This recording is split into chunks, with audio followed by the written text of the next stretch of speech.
Alright. Blue-black Flash. The only change I've made to this submitted deck list is the submitter had 4 Triomes, and I put it to 2 Triomes and 2 Fabled Passage because I think 8 tapped lands is too many. I think 6 tapped lands might even be too many, but we'll see. There's a lot of different ways you can build this archetype. You could play either of the Flash Sharks, you could play Dream Eaters, you could play lots of different things. I don't have any strong opinions on what this deck is doing or what's optimal. I've not really played games with it. And as I've often said, there's not a substitute in Magic for putting in the hours and getting a feel for your matchups and learning the ins and outs of things. One thing at a glance that I think is a little bit awkward with this deck is it's chosen to eschew playing the more expensive Sharks, which I think is fine. I think not playing the Sharks is fine. However, playing Ashiok's Erasure as a more expensive piece of interaction while not playing Sharks seems a little bit strange to me. For those that don't see why Ashiok's Erasure is a counterspell that's played here, Slitherwisp explicitly draws you cards when you play something that has Flash.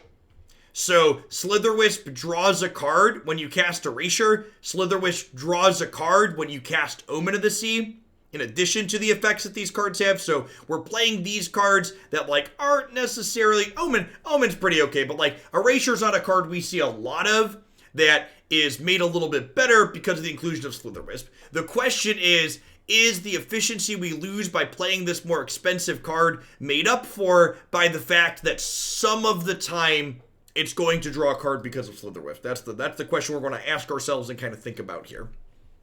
Let's go ahead and dive on into some matches with this and see how it goes.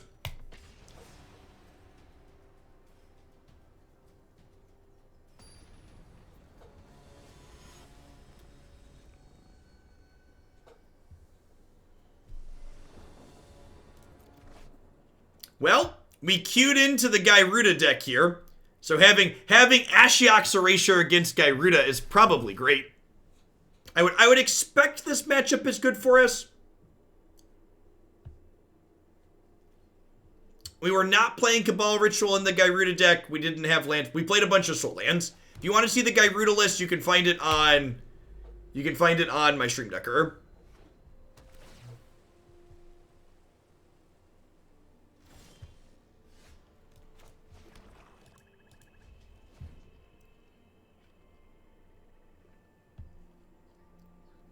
Get to curve Cutthroat in the Slitherwisp here. Actually, would I rather... So Cutthroat can't attack through this anyways. This might be too cute, but I think I'm going to Cutthroat post Slitherwisp so I can try and find some more counterspells. So, because we have counterspells to deal with their 6-drop, in this deck that we're playing right now, our primary concern in this matchup isn't getting comboed, it's trying not to lose to their other stuff they put into play after we stop them from comboing us. So remember, their deck does just get to cast creatures and ramp, so they are just going to get to attack us some of the time. Hey, Lemon Monkey, thanks for the brand new Prime support. I appreciate that. Welcome to Oglandia. Hope you're having a good one wherever you're at in the world. Yes, dying slowly. Cost reductions apply to things like Mutate.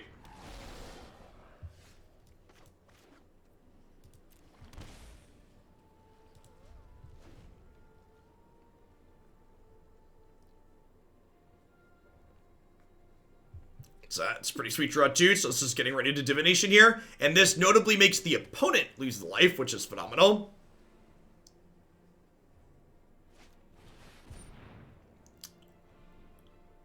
That's fine. Yes, it is weird. That is not how those effects are usually templated.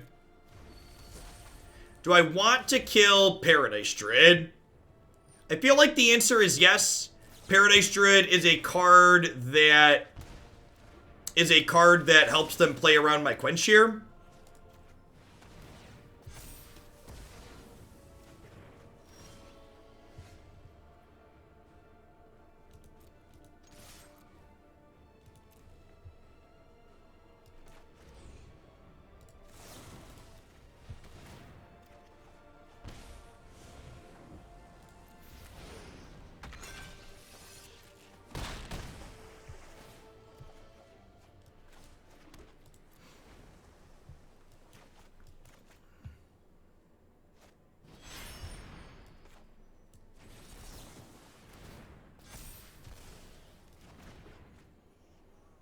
So they're dead, right? This is lethal.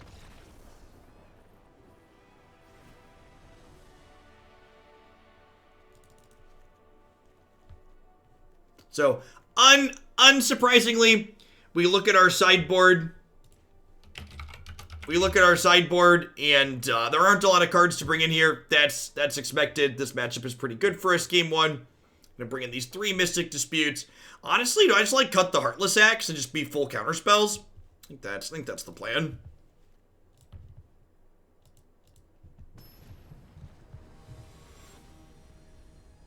Up to 145 players in the Hoaglandia Open for next weekend. That's exciting. Wonder if we'll hit the cap. We get 180 for the first tournament. We have space for up to 256 players. Again, if you're someone who's interested in playing some Standard, the only fee to join is being currently subscribed to my channel. Then you just also have to be able to broadcast your matches to Discord upon request.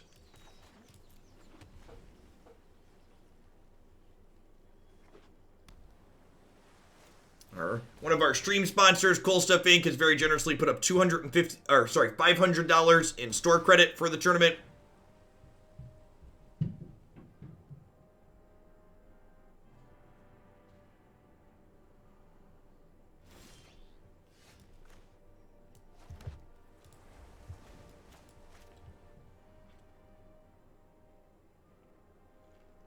When our deck lists due, an hour before, I believe, or 2 hours before, or something like that. If you look, all that information's on the website.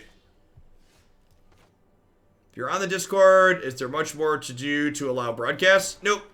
You literally just join a voice channel and click go live. So I elected to not play the Omen of the Sea because I wanted to play the Omen of the Sea post Slitherwisp, so it draws 2 cards. That may or may not be greedy. We'll see, because they could counter or kill this, I suppose.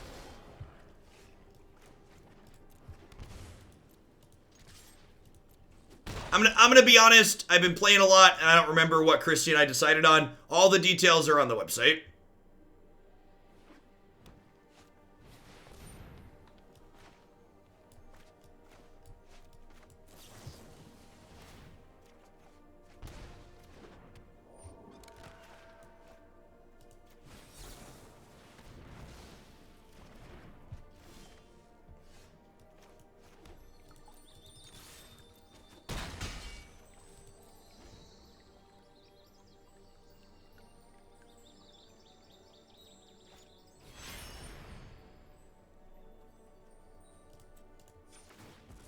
Deck lists are due 7 a.m. CDT on Saturday. Look at that.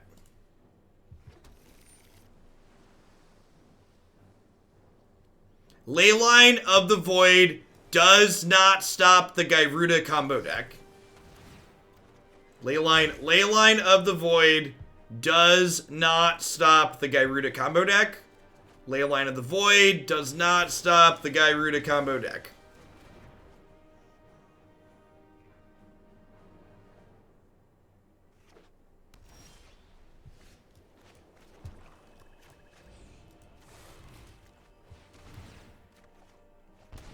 Alright, so we're done here.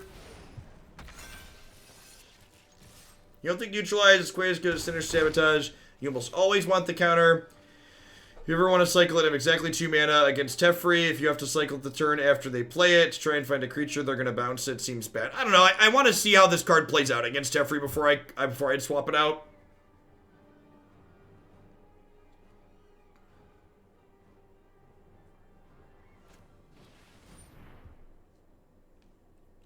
Sure. Yeah, making a command for Gyruda and Leyline is probably a good idea. That's probably a good choice.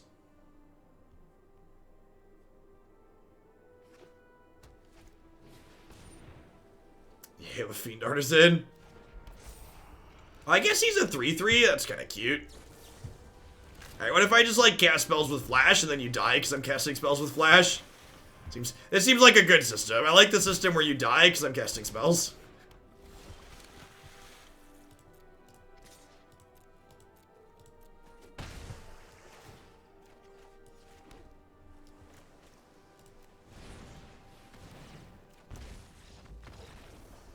That's just lovely, chat. Is this a deck that we're gonna ladder back up with? It's like capable of killing people. Grafdigger's Cage stops the Gyruda combo.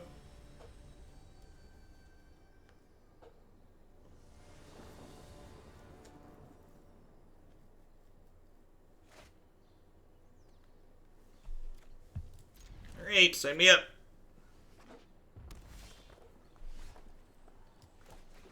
Alright, this should be a good test if they're playing something aggressive.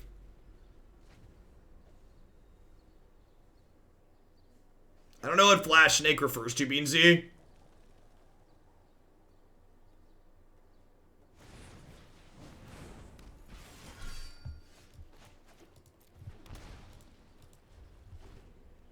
Losing the die roll here is, it's not a good start. Do we have Disfigures in our board, or are we just like dead to rights? 0 Disfigure in the 75. Yikes.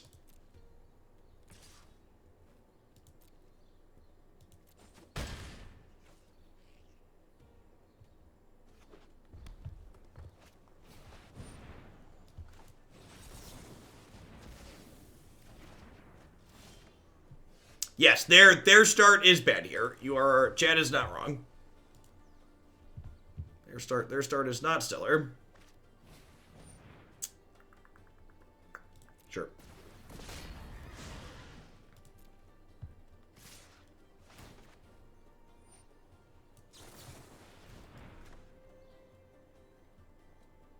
I mean, Sorin's Thirst is legal, right?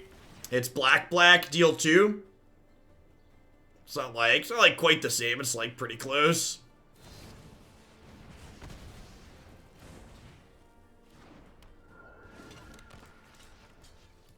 Ashiok Erasure looking pretty bad here. Untapped land. Brutal.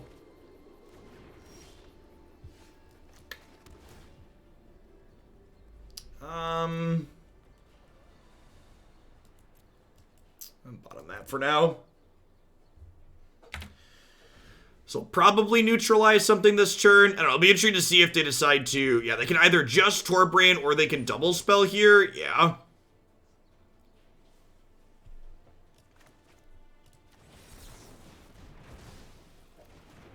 So they get to put a Giant into play here as well. And they lose the Torbrain from the light up the stage. Yeah, that card's not legal anymore, Marty.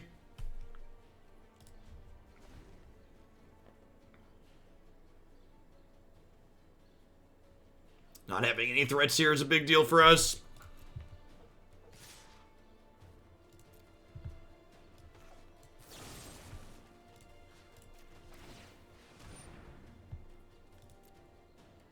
I enjoy the Mutate deck a lot more. I also think the curve in the Mutate deck is lower, so it's more likely to be reasonable. I also dislike losing to aggro, though, so having an efficient curve is something that I value pretty highly in decks that I'm playing. I have another light up the stage. Please just, play a Torbrain and get Quench, please. Question on whether or not we can get value out of the Quench at this point in the game is real. Basically snapping Quench on anything it can counter at this point. If Quench can, convert into an actual card, that's huge.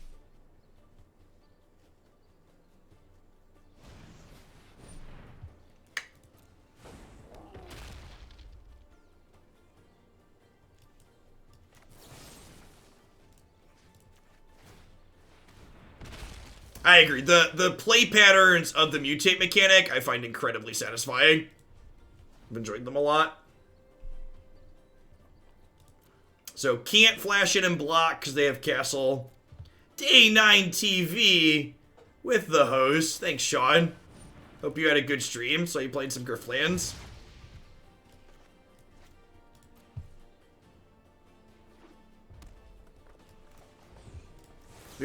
We played a lot of different things so far today. We're currently being the bad guy and flashing people. Almost 2 sub babies. Thanks for 17 months. Welcome back.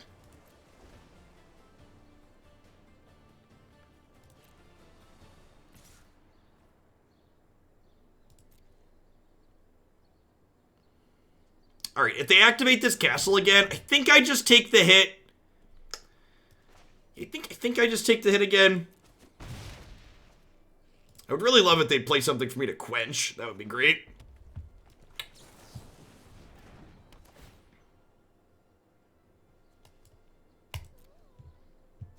Okay. Okay.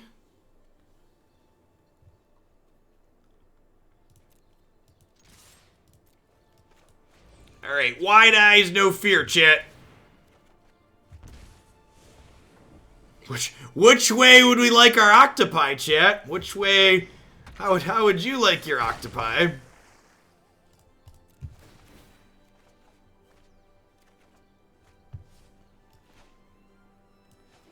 Over easy.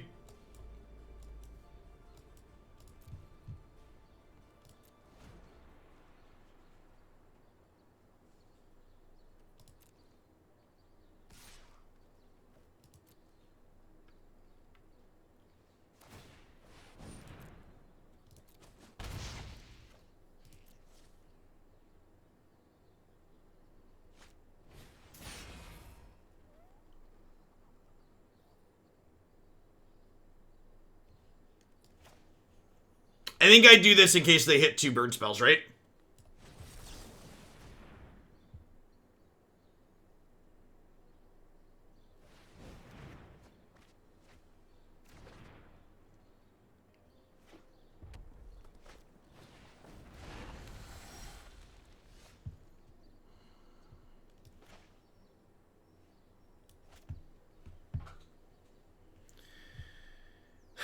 So need to block 3 things next turn. I think we still hit them and draw 2.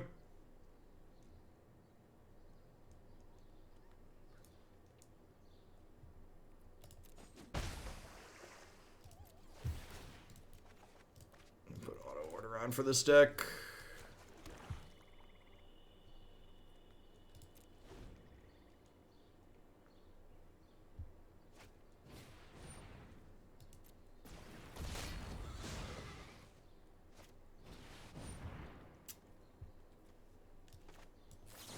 Rewarded.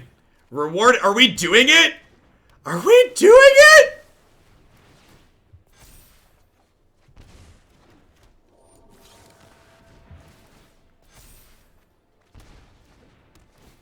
Are they dead? Please tell me they're dead. Please be dead. Please be dead. Please be dead. Please. Please.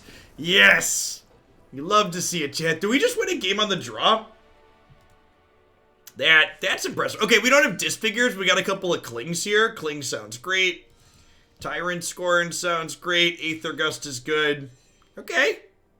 Okay, I feel like we're not just dead to rights here. Do I cut Brazen Borrower here? I guess the tempo on Embercleave is fine, and I need ways to actually win the game, huh?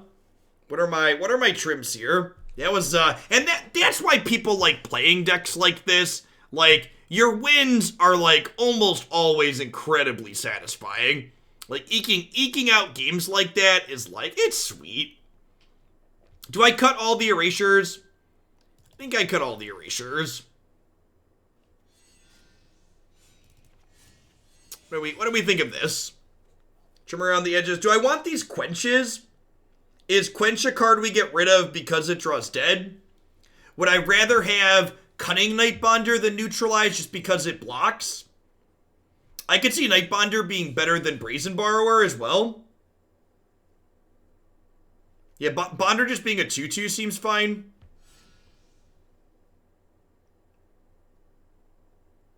Hey, Duntix. Thanks for keeping me around. Would I rather have Neutralize or Borrower? I feel like I don't want to cut all my counter spells. Hey, Thaltos, thanks for 17 months. Welcome back. Quench on the draw especially seems a little bad. Alright, let's try this, see how it goes. Yeah, Censor having cycle is big game. Censor is very, very good.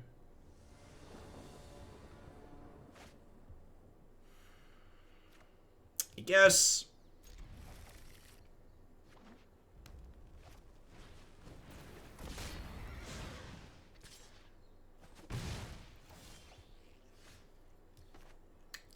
I think I want to get my Temple down on 1 rather than playing the Sailor.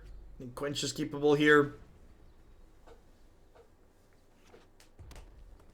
You just use Heartless on an Island. That's joke's on you. I didn't want that Quench anyways. Yeah.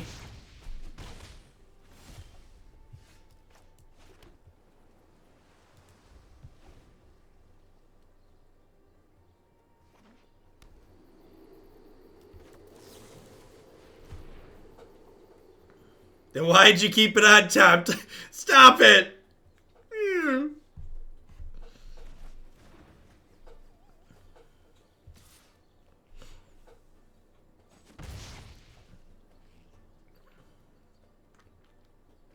I have a light up the stage here.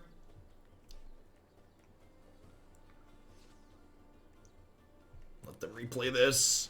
Just an X. Alright. I think the plan here is Sailor plus Aether Gust and then Dasher the Sailor next turn.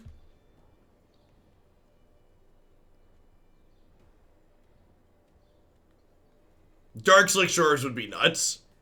Yeah, and again, like, I'm actually kind of looking forward to Shocklands rotating out of Standard too, because it'll make Historic feel even more distinct.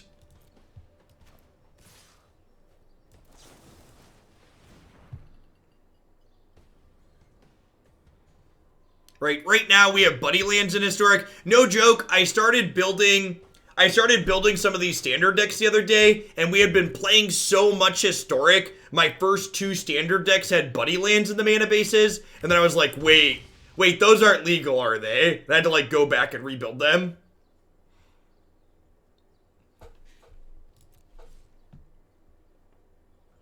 This card's gonna see play in a lot of places. Agree. Well then. Hey, Syrian, thanks for the half a year. Welcome back. Yeah, Triumphs are huge for lands. We played Jeskai Control in Historic this morning, and what's it called was just stellar in it. The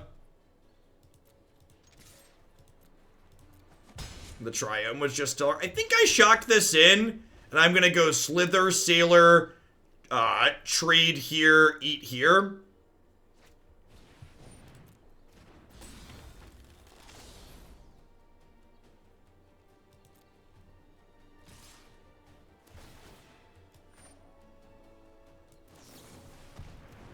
How did Jeskai Control? It was awesome. If you enjoy Magic's Historic format, I think the Jeskai deck we played this morning felt pretty real.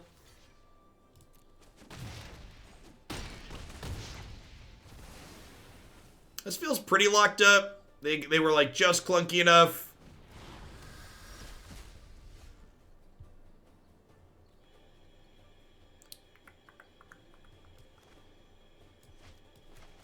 I might cycle this.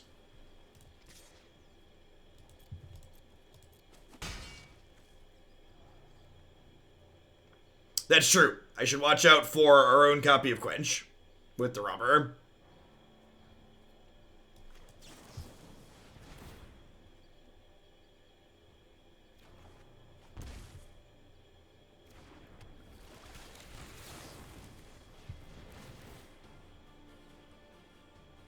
Yeah, I agree, Top 10 Hammer. And that's one of the things, like, when we were talking about the original list, there's lots of different ways you can build this archetype in this format with the cards that you have available to you. And the way this one is built is a little bit lower to the ground, and I kind of like that.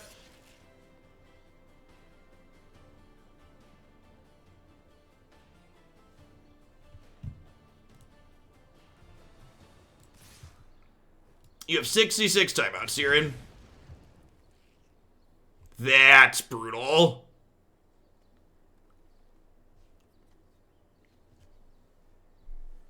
So do they kill Sea-Dasher here, or do they kill the Slitherwisp? Probably the Sea-Dasher, right? Because it's bigger and it's only going to get bigger.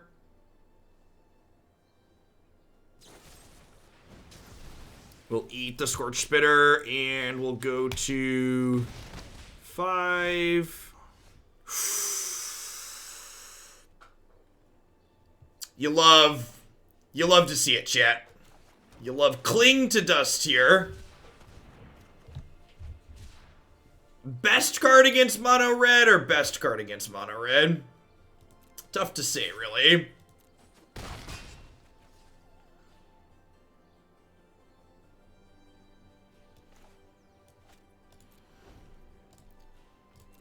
So we get to exile some creatures and gain some life here.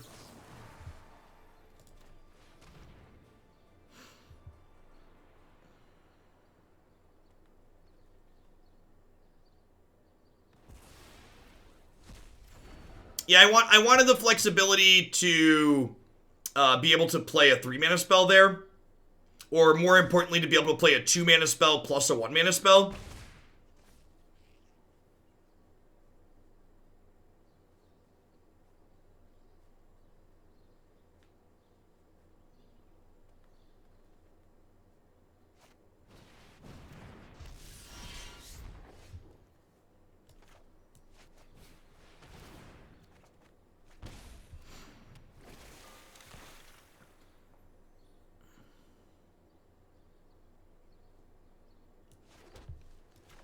Sure, in certain matchups, that's a consideration, Beansy. It's one of the things I've really liked about... It's one of the things I've really liked about the mutate mechanic in general. There's a lot of micro decisions like that you have to think about.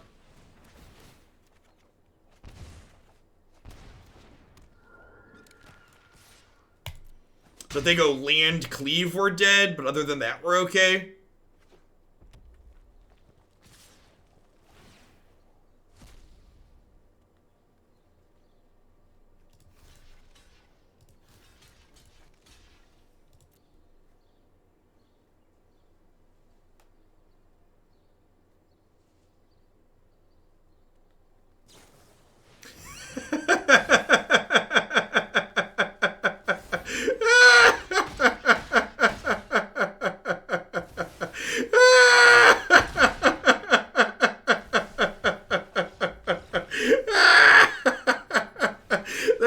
They had 2 cleaves in exile too.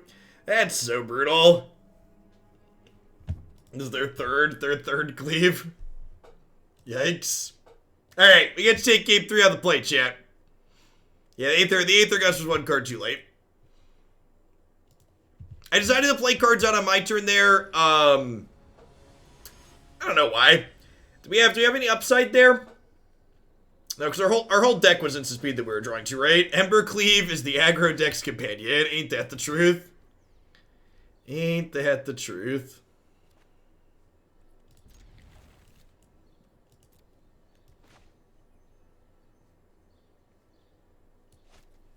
Alright, hand's pretty good. Is it crazy to Nightbonder after the Slitherwisps? Probably. Maybe they'll give us something worth Aether Gusting. Cutthroat would have been a 5-3, so we still would have died? So what you're saying is it didn't matter and we still would have died.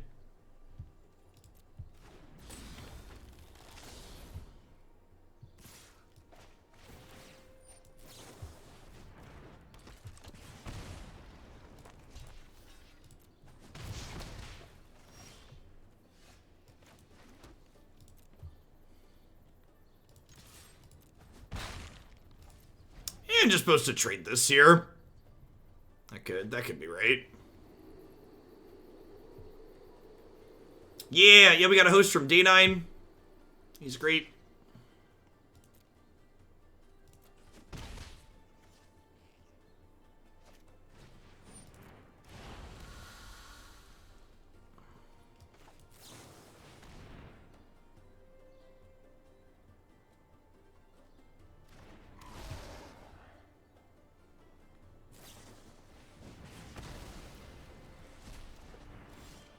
I think I should have left this back. I think there's a chance if I leave this back, they would have done that pre-combat.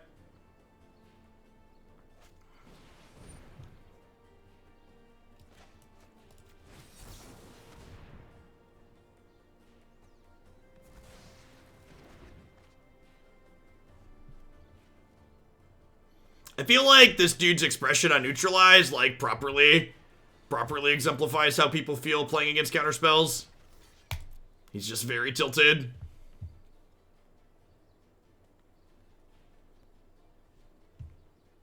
I think I messed up by attacking with this on turn 3 pretty badly.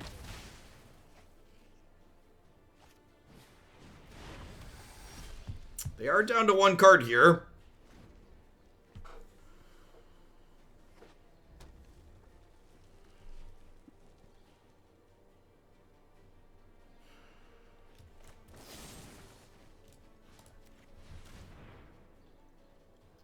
I think I'm just supposed to kill this since they drew the 4th land. I can't block it for free with the castle. A 99% chance to cleave. You're not wrong. Signs point to yes.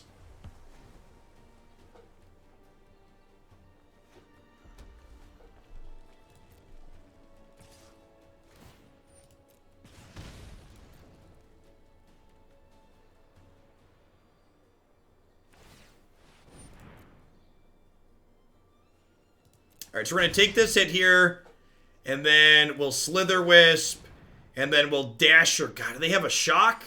Don't be a shock. Come on. Come on! Red cap melee. Ugh. Woof. At least it's not a shock, I guess. I think I shocked this in and plan to Aether Gust this Spitter and then play the Octopus and just hope to go from there.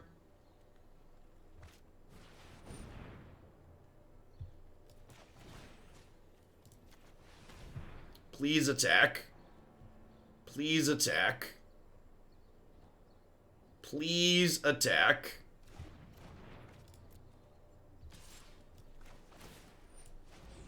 Alright. Halfway there. Oh, living on a prayer. Take my hand. We'll make it, I swear. Do-do. Do-do-do-do-do. Be-do-do-do-do.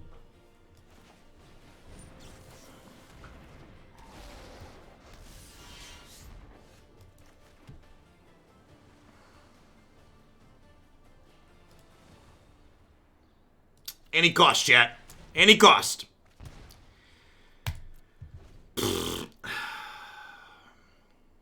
This dojo does not contain fear.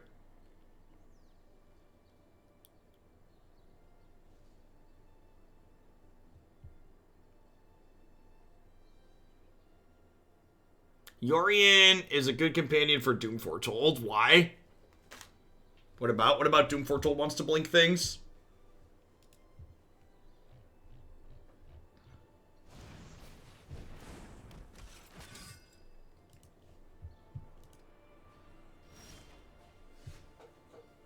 Was that the best draw on our deck?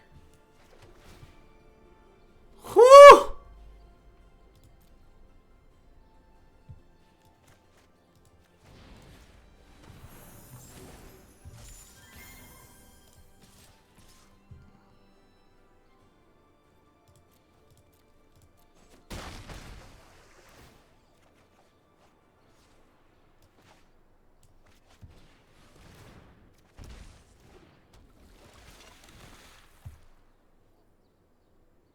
So you're saying there's a chance.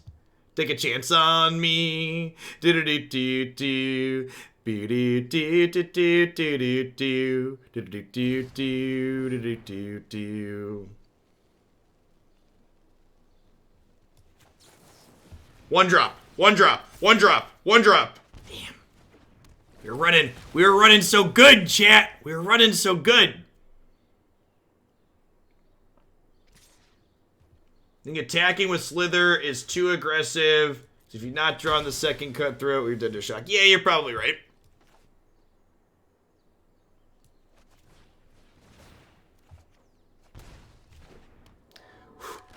Whew! Lordy, lordy! It's getting hot in here. Do. Hashtag sometimes lucky. Sometimes lucky, chat. Occasionally a little bit lucky. Are they dead to triggers? Why I do believe they are. Why I do in fact believe that they are dead to me drawing cards, and it is a glorious thing. Listen, I wouldn't be a Flash player if I wasn't slow rolling them, chat, okay? I really need to embrace the Flash lifestyle and slow roll my opponent by not realizing what my cards do. Listen, don't assume that the Flash player is BMing you. They might just be an idiot like me. Like, don't attribute malice to that which is adequately explained by incompetence. The fact that Slitherwisp damages them is just absurd. I cannot believe we just beat the mono red deck on the draw. Like that's sick. You love to see it. Yeah, Triome's a little poopy, chat. Little bit of a poopy Triome. Is this deck good? I would assume some iteration of blue-black Flash is competitive. I don't know if it's this iteration. It's probably not this iteration. How do we make it better? I don't know. Let's play some games and think about it.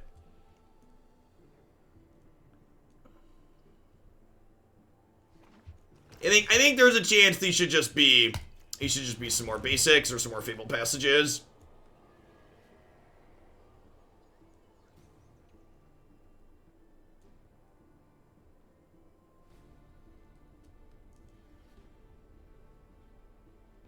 Yeah, I agree with that. Slitherwisp is strong. You should make sure the deck's good without it.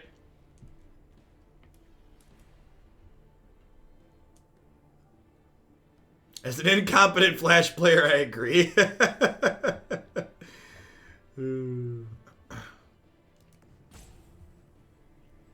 So again, worth noting if you're joining us late, Omen of the Sea and Ashiok's Erasure are both enchantments with Flash, so they draw cards with Slitherwisp out.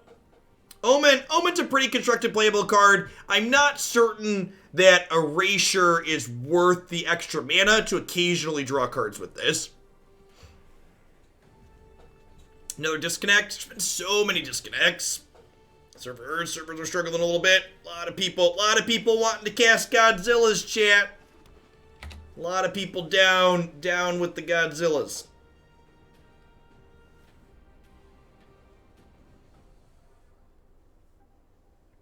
Click on the rock near the opponent's deck.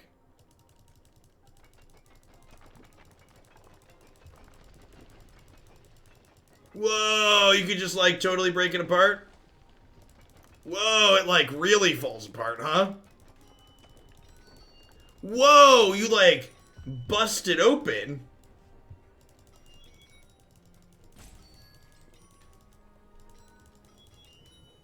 That's great. It's a little attention to details. The graphics and sound design in Arena are really well done and cohesive. They do a good job of making the experience pretty immersive.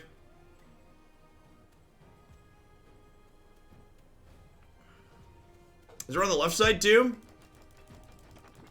Oh, there totes is.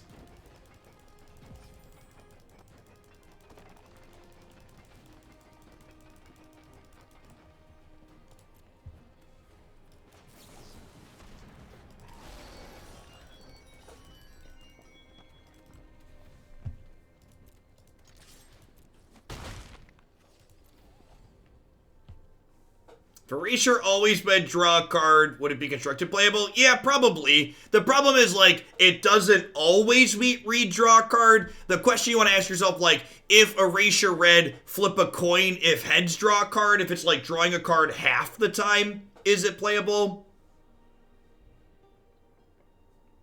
Well, our opponent's disconnected, so I don't know if they really mind us playing with the battlefield. We just have to wait for them to time out 3 times for them to fully go. I want to play Sailor to try and hit the line. It doesn't matter. This game's over. We're going to disconnect here in a second.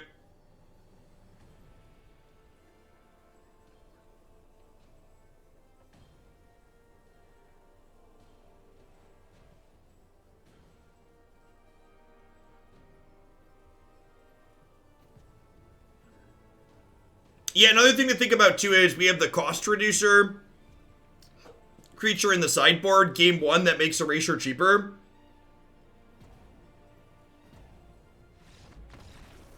Yeah, their timer already ran all the way down alcohol, so it's definitely them.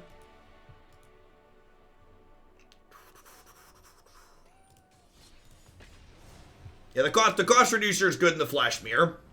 That is definitely accurate.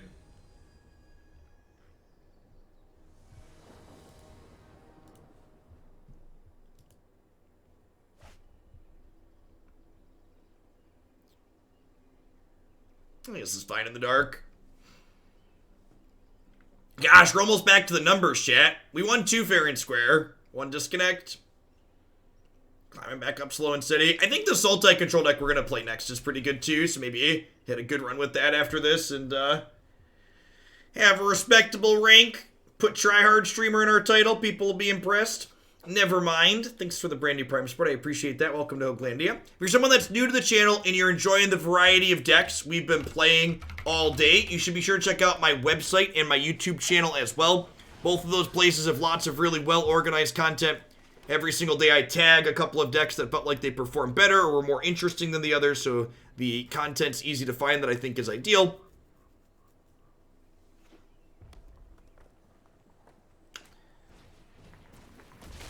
It's not gonna be an easy one on the draw here.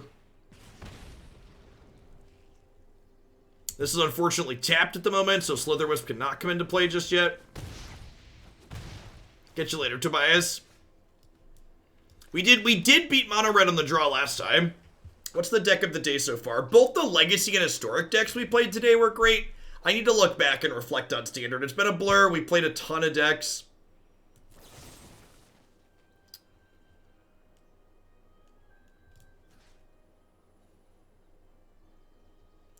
I'm going to kill the Fervent Champion here because the Champion's going to give more power to the Rimrock Knight next turn anyways. And, like, if they draw another Champion, it's scarier. Annex is gross. Ooh, that's a good draw. They have the link to sign up for my tournament. Yes, you can type !Hoots in chat or !Next Open to grab the link for the Next Open sign up. Ownage Meter, thanks for the 2-month resub. Welcome back. Fancy G, thanks for 3/4 of a year. He's got 2 thumbs and is dead to Embercleave. This guy right here.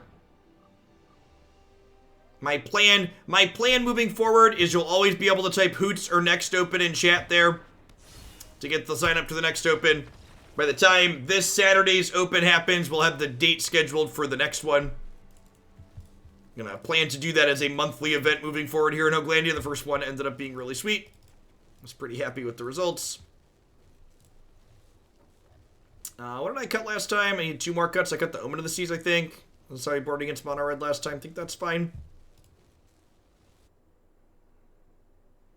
We are nothing shady. At a minimum, we've got another hour or so of this deck, and then we're gonna play some Sultai Control. And I've actually got some more decks prepared past that, but we'll see. We'll see where my head is at in 2.5, 3 hours. 2.5, 3 hours will be like 13 hours live. That's probably about where I'm gonna hit a roadblock. Rest up, come back tomorrow. Thanks everybody who's hanging out today, by the way. My plan for the next week is to do at least 8 hours a day and extend up to 12 to 14, depending on what the viewer count looks like. So I appreciate everybody hanging out so we can play lots of Magic.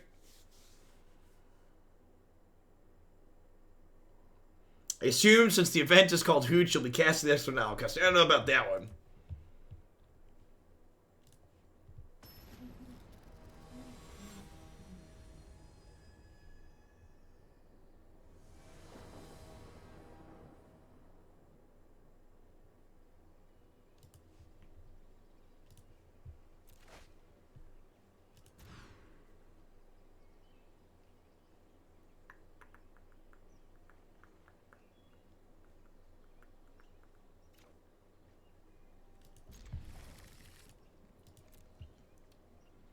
Having our first 2 lands hurts us, feels bad here.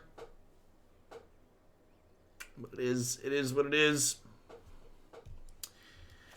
Do I shock? Getting the 1/1 into play ASAP isn't that good. I'm going to play that tapped and then shock in the second one for the 2/2, I think, is the line. Perfect. You'll love to see it.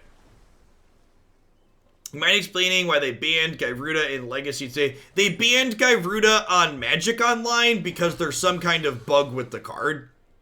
It hasn't actually been banned in Legacy.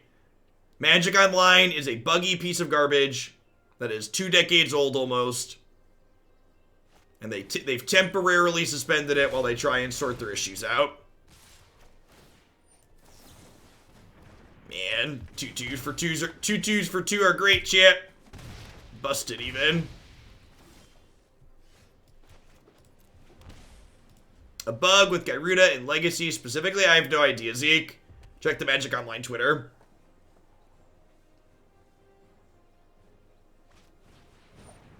I'm gonna hold on to this for now. We'll Tyrant score in this.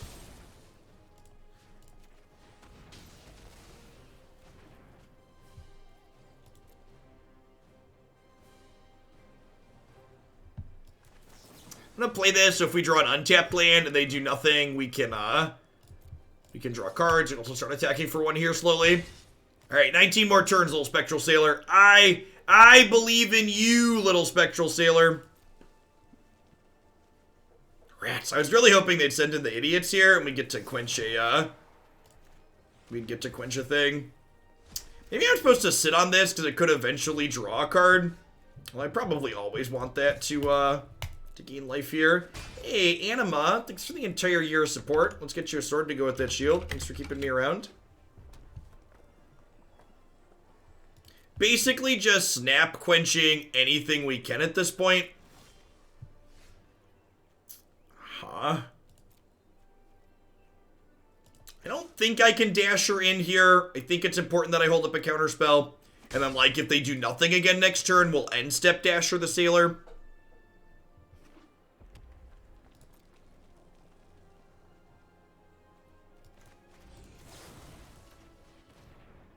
Oh, it only costs 1 with Bonder out. You're totally right.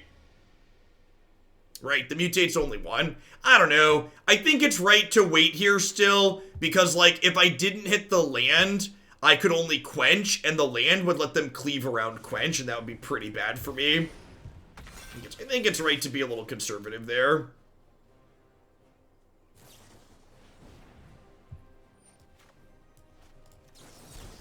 Dear opponent, please don't cleave me.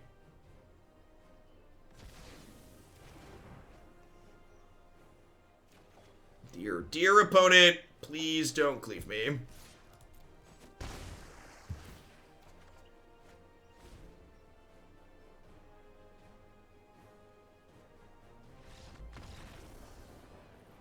Alright, we take those around here, chat. We take those. That was the easy one. That was the game where we were on the play. Gotta try and win one on the draw now.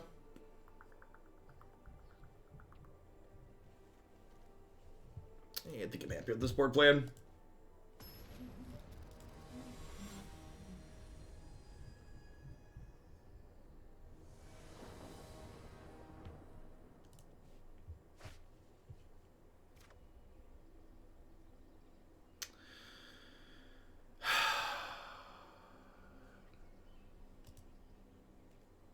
This was just like a basic land. I can't keep this, right? Just can't go third. So that's what that hand basically does. It goes third. You're like on the draw and all your lands are tapped.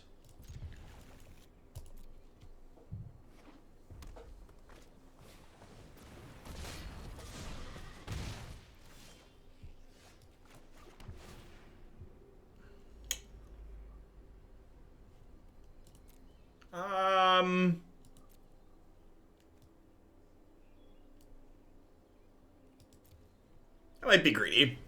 It's fine. They're gonna Robin Hood us and it doesn't matter anyways.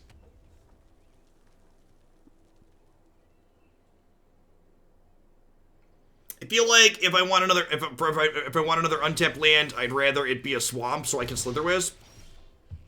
It would be ideal.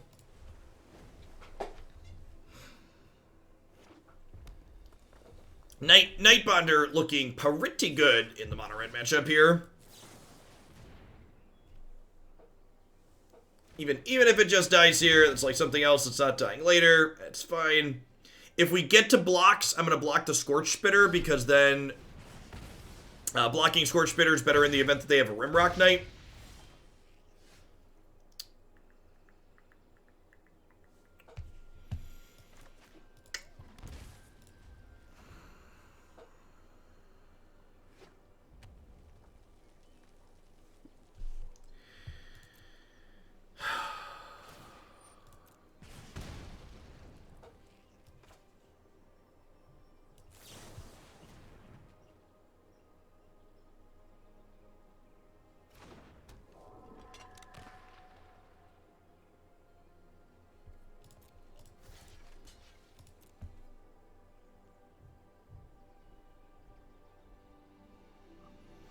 I'm taking this line because it plays around Cleave a little bit.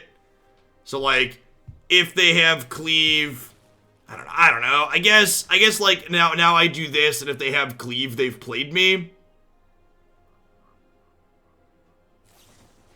Wow, just like a fiddle. Rough.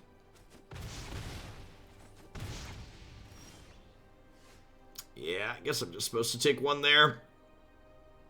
That's tough. I don't know. I don't think I can beat. I don't think I'm in a position to beat Cleave here. I don't think I can really afford to play around it. It's gonna kill us at some point with this Bone Crusher Giant too. It's one of Cleave's, and that's why Cleave's just such an uninteresting card. It's one of those things where it's just like, well, the game theory optimal play for Cleave a lot of the time is just like, all right, I hope you don't have it because I can't beat it if you do.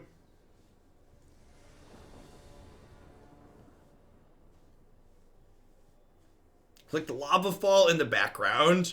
I mean, like, we clicked the thing and the rocks fell down. Is that something different, like the actual lava fall itself? Alright, let's see this matchup. Interested to see if this feels competitive. Again, feels pretty, like, we've lost our last 3 die rolls against aggressive decks. And the flash deck's really extra bad on the draw. What's going on, Raz? Is this matchup bad? Anybody played this? Feels like it should be bad on the surface. And we're gonna start Sultai Control. Probably like 20 to 30 minutes for Sultai Control. What's going on, Hammy? Good evening.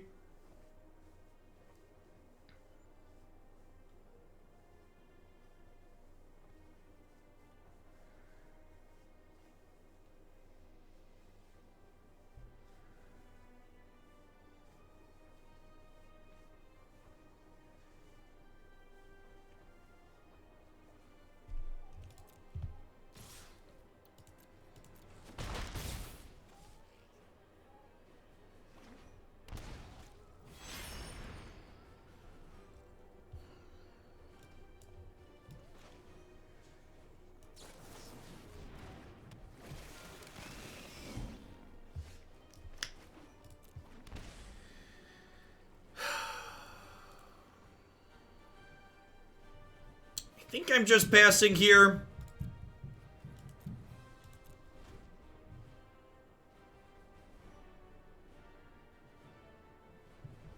I think my plan here is if they try to cast anything, we'll bounce the priest, and then if they try and sack Luris and the cat to kill my Cutthroat, I can flash in Sailor in response.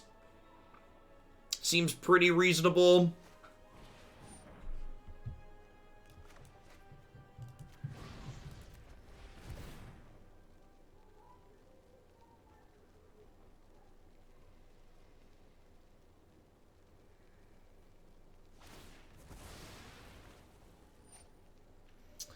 So now, do I let them kill this? If I don't let them, if I play the Sailor and sack the Sailor, the Cutthroat's gonna be a 4, and I'm gonna end up at 6. And I'm not sure that that's a winnable position for me, being in this game at 6. The large threat means I close the game out way faster, though. think I'm supposed to go to 6.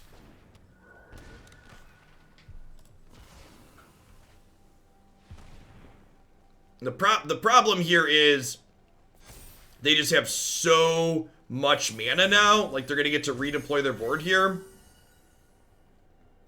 And like, if they have an oven, like, that was all for nothing. Although if they had an oven, they wouldn't have used the priest, right? I don't know that I have a specific deck, but I really love King of the Cosmos, the Teamer Dragon card, Elemental Beast, whatever it is.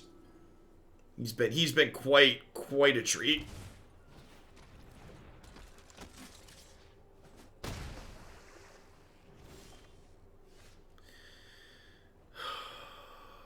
Yeah. This feels pretty bad.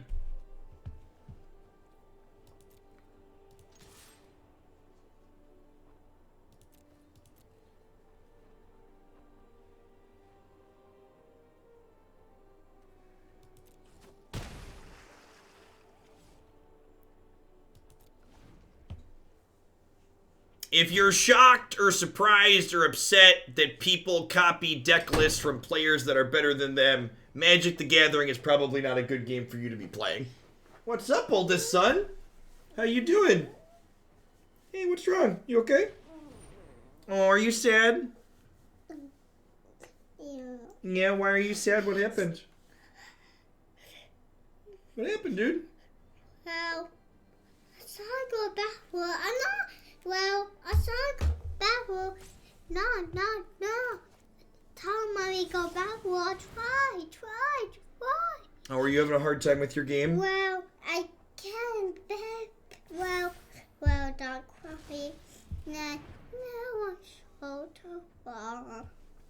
Oh, your show wasn't working? Well, my mommy touched my shoulder. I don't cry. It's okay to be sad sometimes, buddy. Take a break. Take a little break. Daddy's a little sad too. He just lost. They're gonna take my guy. They're gonna take him all away. Is Legion's End bad in the sideboard? I don't even know that Legion's End is that good here. Like, Legion's End is fine in the event that they have exactly... You're gonna be okay, I promise. I love you, bud. Legion's End is, like, okay in the event that they don't have Oven, but they, like, often have Oven. It really doesn't feel like we have reasonable cards on the board here for this. I guess I leave in Quench and Neutralize because they're kind of low on mana a lot of the time. I have Scorn and Cling to Dust. None of the rest of these cards seem particularly good. Like, maybe this is fine. It's just a cheap blocker. Do we want Cunning Nightbonder as just a cheap blocker? I feel like I might be on board for that. It can also, like, apply a little bit of pressure in some situations.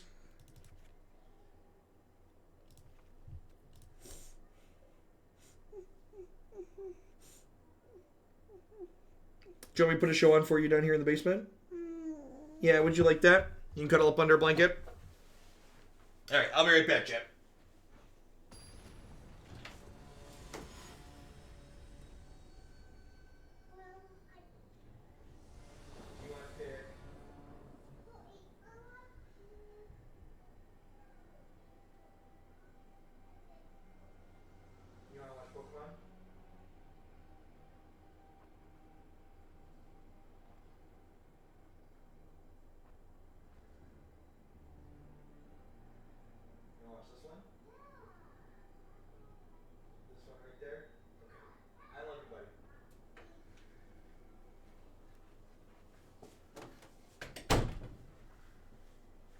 Sorry about that, chat. I love you too, chat, I promise. I probably love him a little bit more. he's a scotch more important. Maybe more than a scotch.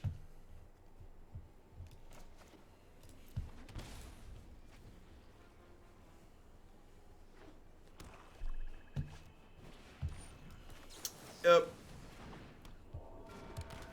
Any white weenie decks? Mothra and white weenie is interesting. We've got some human variations. I don't know that we really have a critical mass of 2 power 1-drops in Standard right now to really leverage that. There's some like Devotion style aggressive decks that you can play in the format, but I think in a world where Brazen Borrower and Teferi are kind of just everywhere, like trying to play Primate doesn't really work.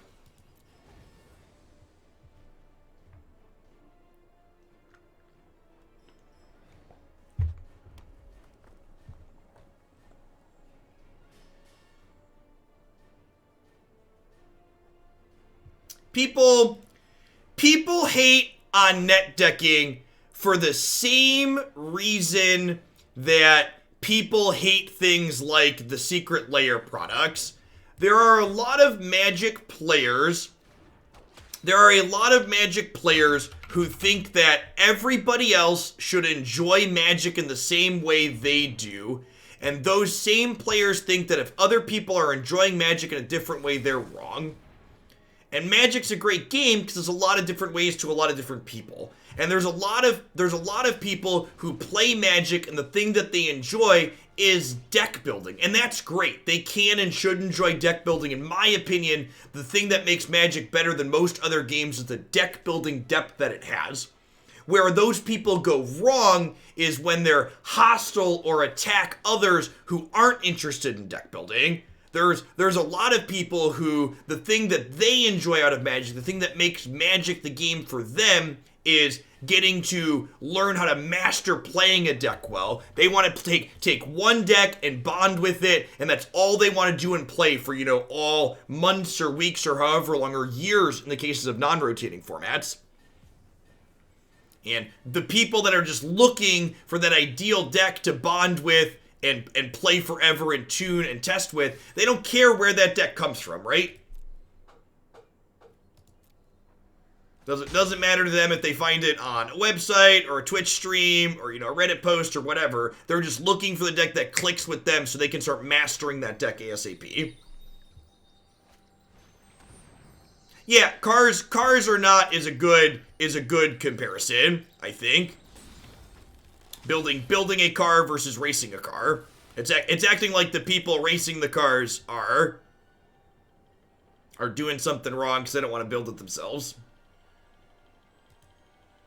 I bonded with Jeskai cards I own in Modern, and then 2019 happened, and I can't play it anymore.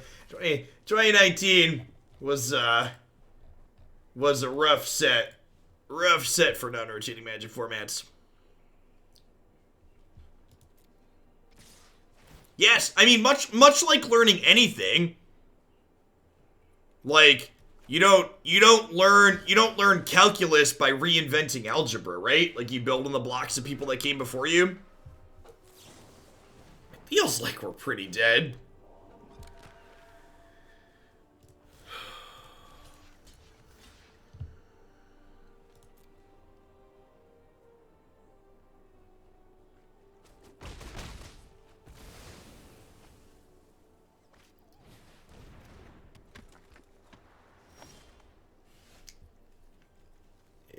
Yeah, we're pretty dead. If we hit the land there for the Neutralize, maybe we could keep up with this.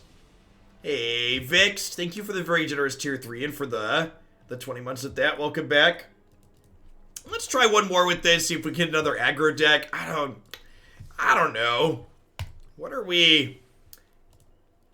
This feels like it's missing something against aggro. I don't know what it is. These erasures are like super clunky. Yeah, could it just be Cry? Cry doesn't seem unreasonable. Just like a nuke you go over the top card. That would be a sideboard card. But yeah, Cry does not seem unreasonable in general. What if I like did this?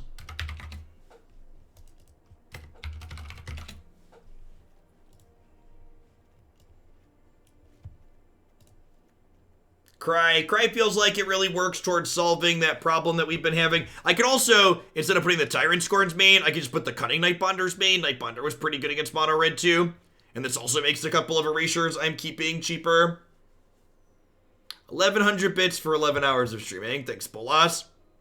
Look up Gottlieb's list. Yeah, talking about net decking. That's probably a good idea.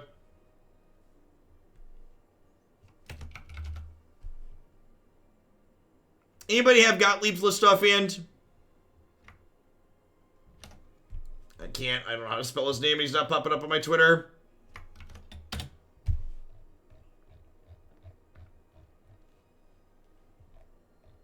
Yeah, I don't care. I'm gonna play one match like this, and we can think about it later.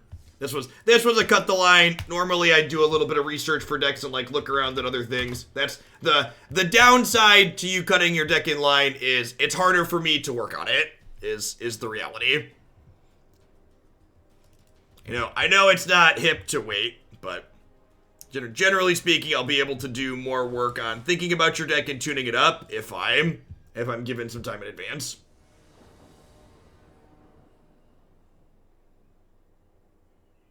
Cannot believe you would steal another person's deck list.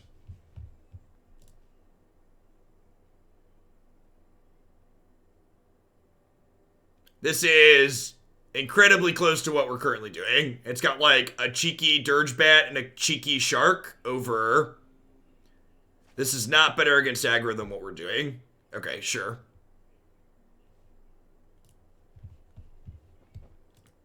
Oh, the mana. What does his mana look like? Are there not these stupid triomes? I feel like there's probably not these stupid triomes. Wow, he had 4 triomes in his deck. No joke. Yeah, that can't be right. God, do you need the colors on that? Yeah, 8 tapped lands is unreal. We cut down to 6 tapped lands with these Fabled Passages, and they've still been awful. I kind of feel like I just want to, like, cut the triomes and the Fabled Passages, just, like, play 4 more basics.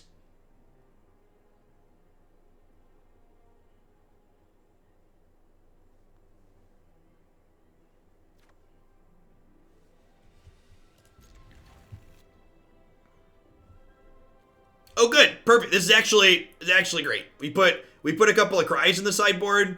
Although we lost the die roll again, right? We're just like 0-4 in die rolls against aggro decks today. This is something that you often can't do on the ladder, which is like, oh, I made a change to my deck. I hope to play this matchup again so I can see if the change works out. Die roll confirmed flat. Now, something you can't do on the ladder is, if I was doing proper formal testing, I would make sure to play the matchup on the play and the draw to figure out if it's a matchup that's die roll dependent. Because in Magic, there are a lot of matchups that are die roll dependent, and that's okay. Doesn't mean your deck's unplayable. Yeah, Heartless Act not looking stellar in the face of Dreadhorde Butcher. And again, play versus the draw is huge here, right? If we're on the play, we get to quench this Dreadhorde Butcher. It's just an entirely different game.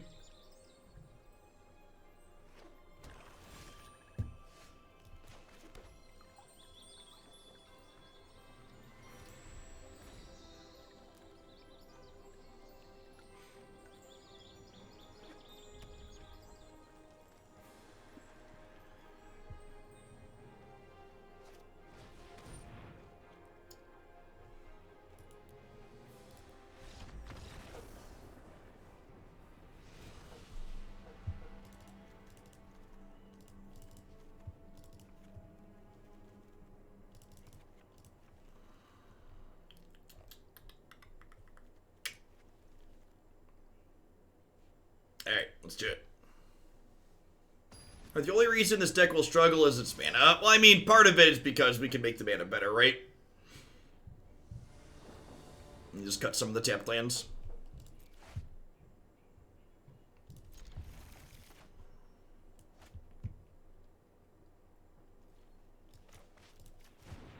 The real test for this Luris deck, and maybe it won't even be a test. Again, it's like tough to know what's going to be good because you need to know context, other things that are also good.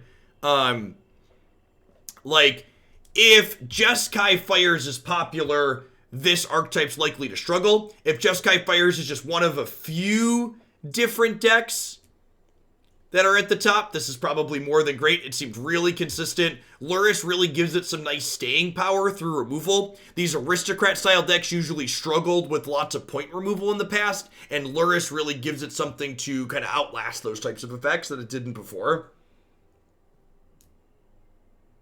What am I bringing in instead of Octopus, though, Alex? You're leaving in more counterspells? Is that your plan?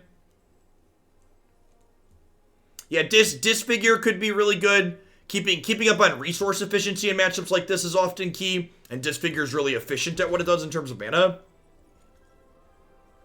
It struggles with the Gairana deck. That's reasonable, and you can't play anything like Grafdigger's Cage in that deck.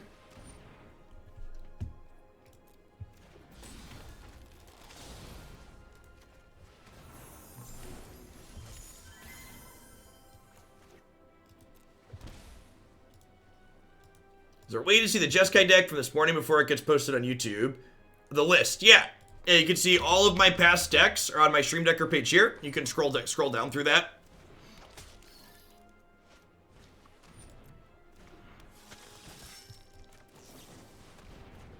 That works out well for us. They thought we were playing a counterspell when we weren't. I know we just did this, but I think I'd rather actually... I think I want a Nightbonder plus 2 mana spell here. Come on, double block me.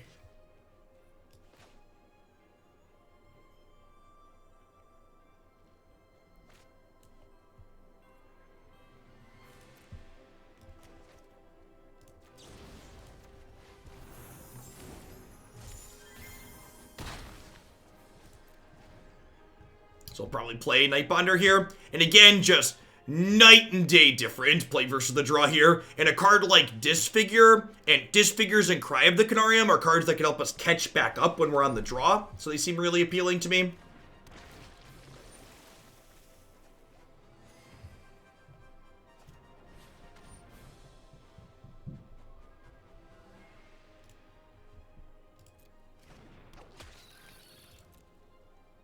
Nightbonder lets you play Theft, spells with Flash. Well, Petty Theft isn't a spell with Flash, right?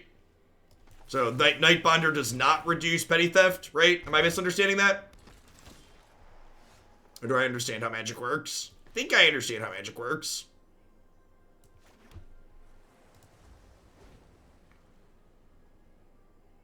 That's true too. We have missed a bunch of land drops.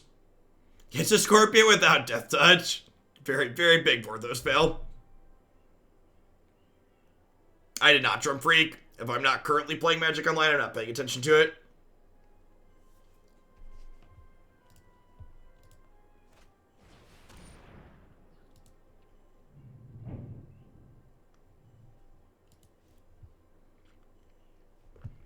Yikes, that's good.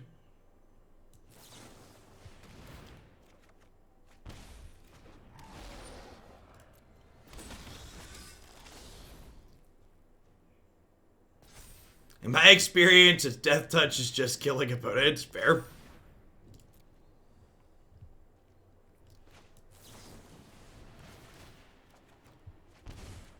Can we just, like, kill them with Slitherwisp triggers here? I feel like that should be an option.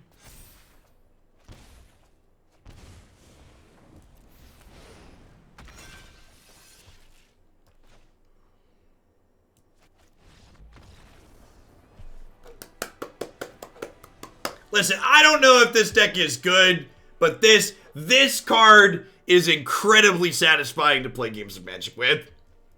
This card is incredibly satisfying to play games of Magic with. You love it. Love to see it. Yeah, if like these were like, what do we like drag these down and we pretended these were Disfigures?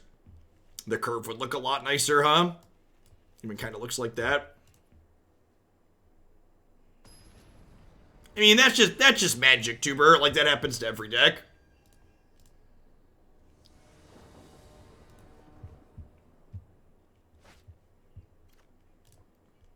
Great.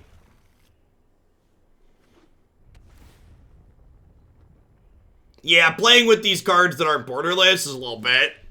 We're slumming it a little.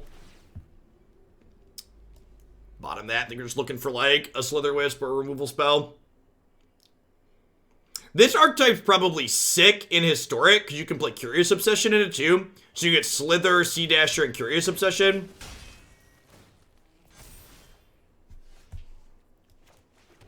Hey, Anderson. Thanks for the raid. Hope you had a good stream. Happy release weekend. I think I'm just gonna try. Would I rather this die or would I rather this die? I think I'd rather this die.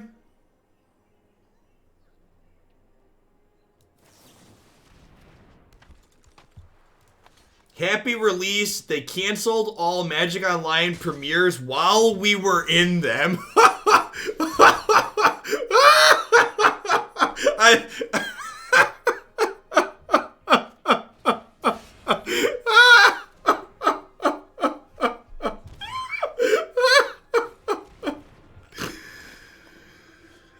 I'm sorry. I shouldn't laugh. I'm sorry. I've been there. I should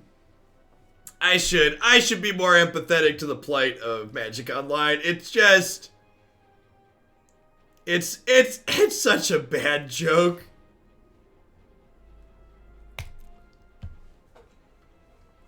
Alright, so they're gonna play this next turn. So I think my plan is just like do nothing, untap Cry here. There was a bug with Gyruda and Leyline and Rest in Peace. What was the actual bug? Did anybody actually experience? What was actually happening? Like, what did it do? Like, I saw they said they banned it, but like, what was the actual issue that it was causing?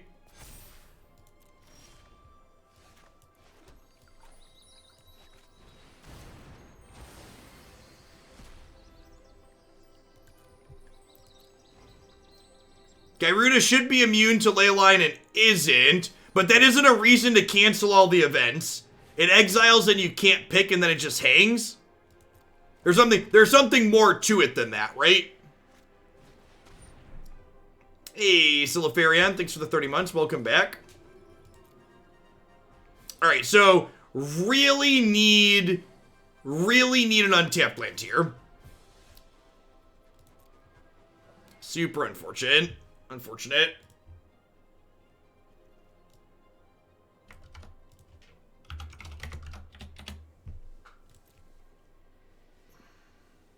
I guess we can Cutthroat plus Quench at least.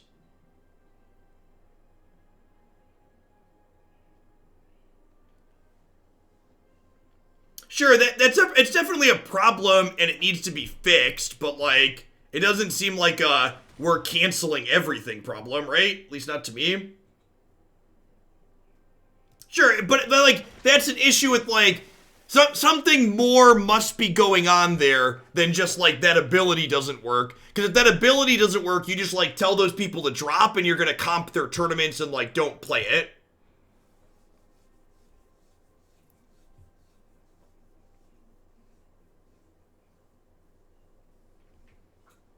Yeah, it's weird. It's weird.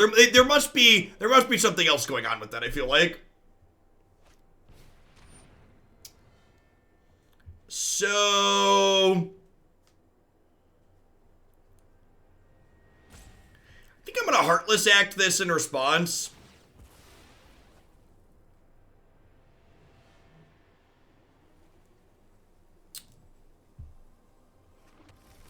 And we're gonna Cutthroat before we do. Getting past Mire Triton isn't super trivial here either.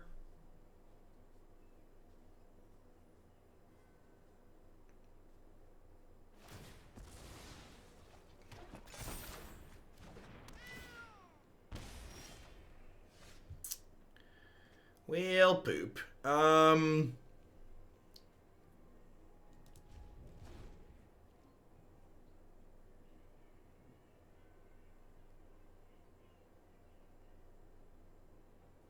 This Quench basically has Luris's name on it. It gets reserved for explicitly them. Rest in Peace doesn't stop Garuda because Garuda doesn't depend on the card being in the graveyard to return it to play. Is the TLDR.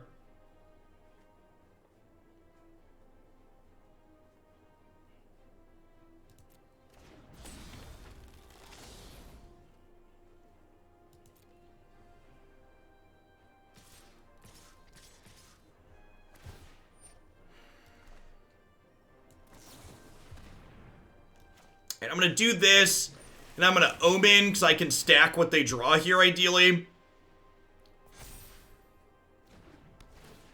So if there's a bad card, we'll put it 2 down so they draw it. Yeah, I'm into the land, right? I don't really care if they have a Quench.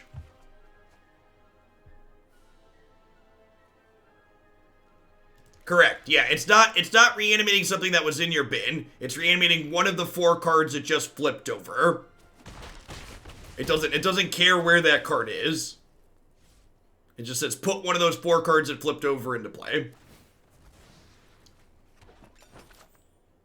Draw, go, MTG. What a fitting deck for you to rejoin during.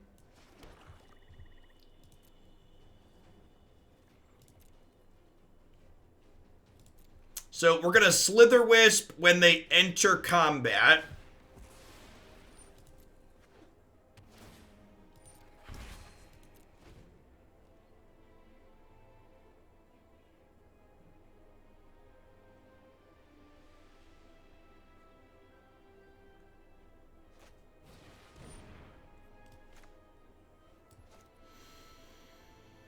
Oh.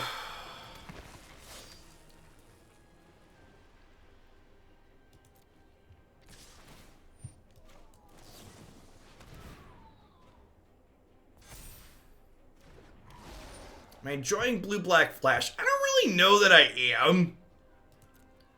I am, in general, I tend to be a big fan of decks that are like, have more play against aggro, and I feel like this build does not really have a lot of play against these aggressive decks. Feels like I'm struggling a lot. I like these kind of flashy archetypes, but not when they're kind of clunky. This one definitely feels kind of clunky.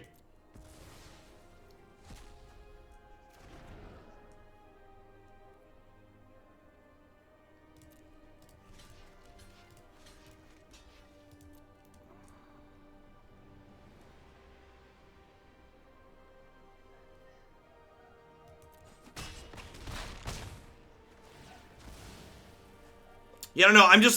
I'm like racking my brain trying to figure out like what things I could be playing to solve problems that exist with this deck, and I'm not sure that I'm like making it to like finding things that solve it.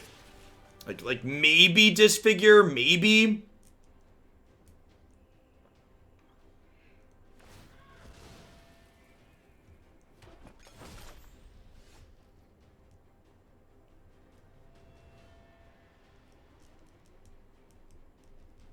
Not enough sharks, something.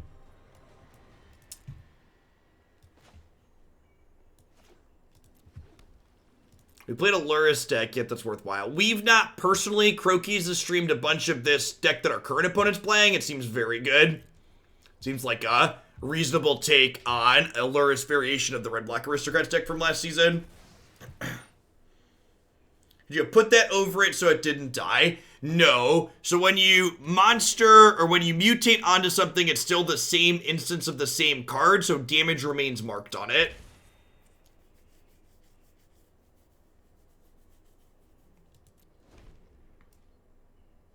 We've won every game against aggro on the play. I don't know if that's true. Maybe. Also, if you have to be on the play for it to be reasonable, that still means it's bad for you. Why not cycling dust in response to them casting the cat? Because they have another food here in play. So if I cling to dust the cat in response to them sacking the food, they'll sack the other food and bring it back. Erazure's been slow and clunky. We've also played against mostly aggressive decks, though.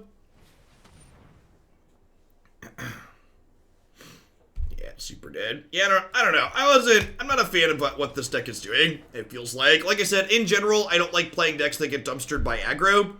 And this definitely did not feel as constructed, like it had tools to beat aggro. I guess that's not true. That's not fair. Let's talk about this. The mana was really bad.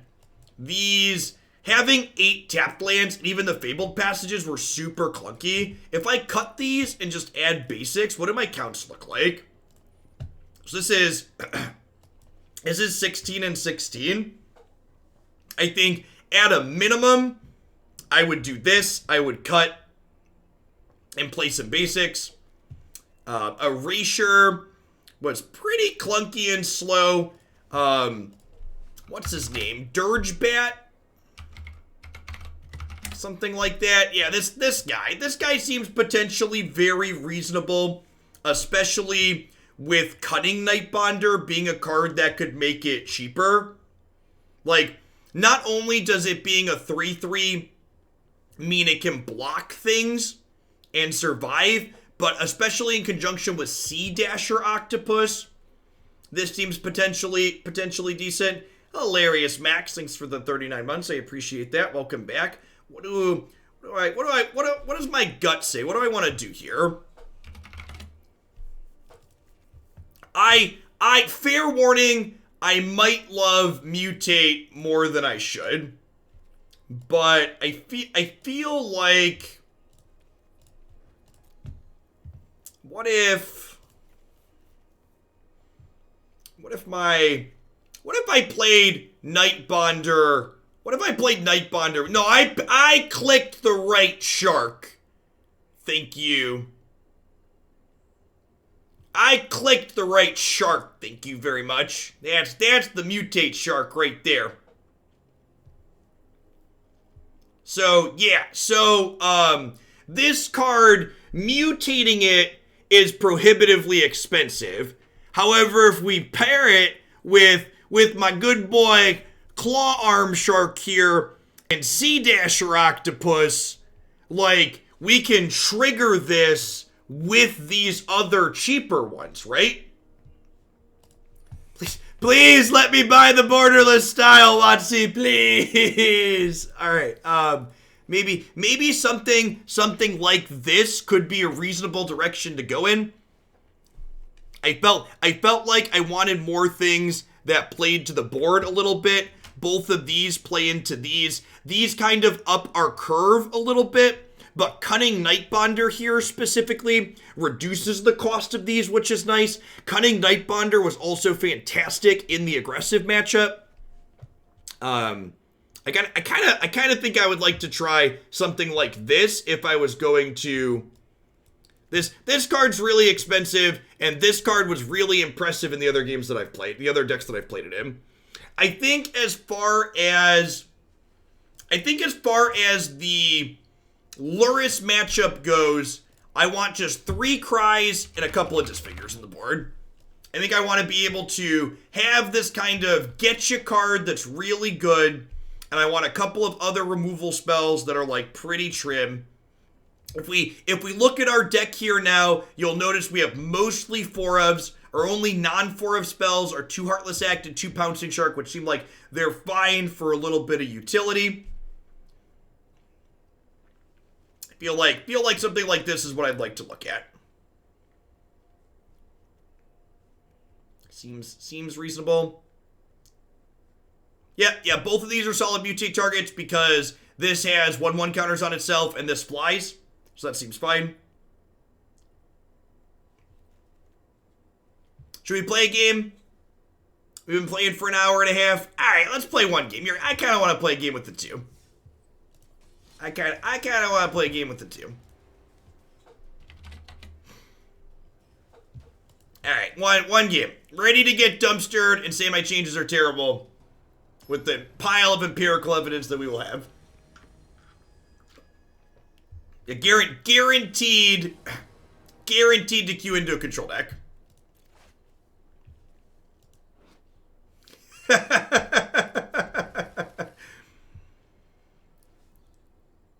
Them's the beats, chat. Them's the beats.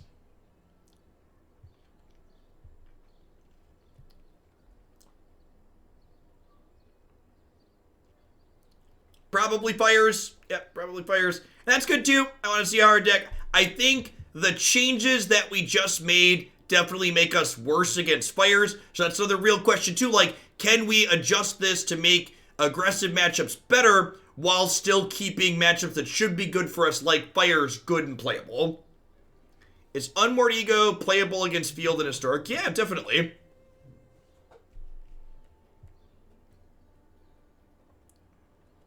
Put this towards getting mastery past cat. Sounds good, G2s.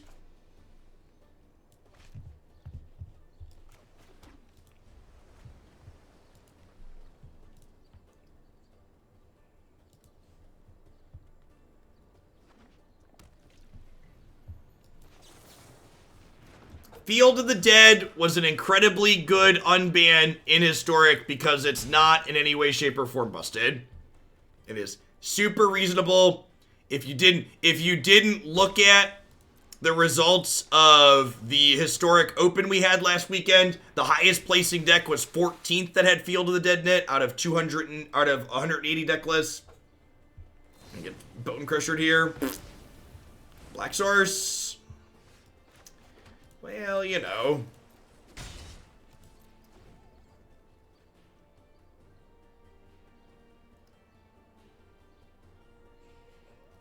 Yeah, and it wasn't a small number of people playing it. I think Field of the Dead was like a third of the field. If I recall correctly.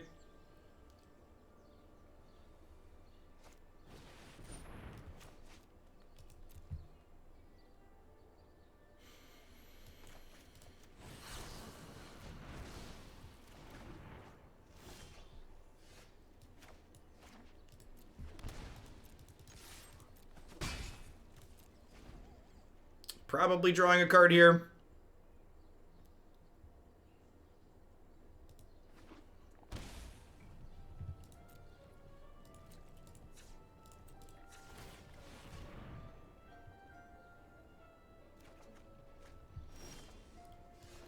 Okay.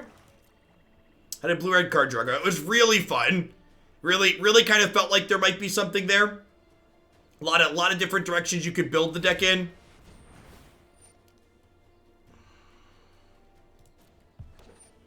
Hey, Calm Breaths. Thanks for the brand new tier 1 sub. Welcome to Oglandia.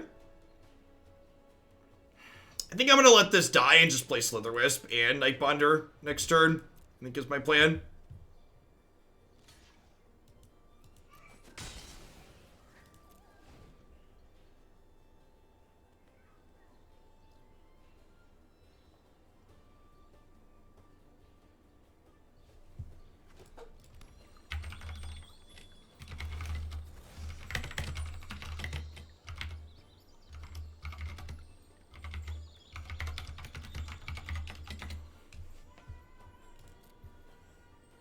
How did the Luca deck feel when we played the second time? It was really disappointing. We played against a bunch of Brazen Borrowers, and we just got picked apart. I don't think that deck's very playable against Flash or anything playing Borrower.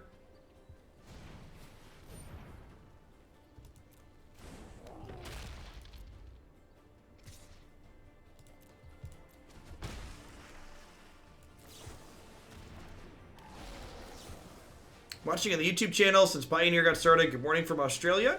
Glad to catch you live and give you some support. Well, thanks for keeping me around. I wouldn't be here without folks like you. Hope you're staying safe out there. I would like to draw a card, please. Yikes.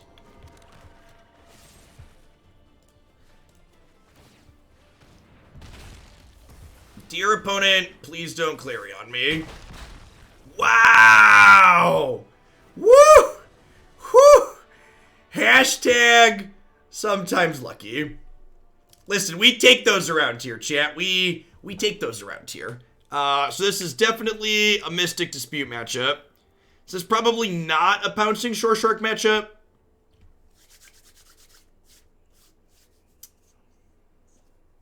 Is it an Aether Gust matchup?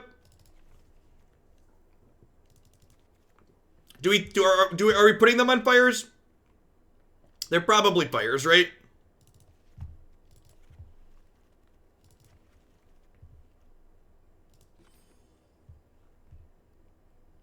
This is 20 creatures still. That's probably fine. Yeah, I got tired of dying to aggro Karate Dumb, so I kind of gutted us and started us over a little bit.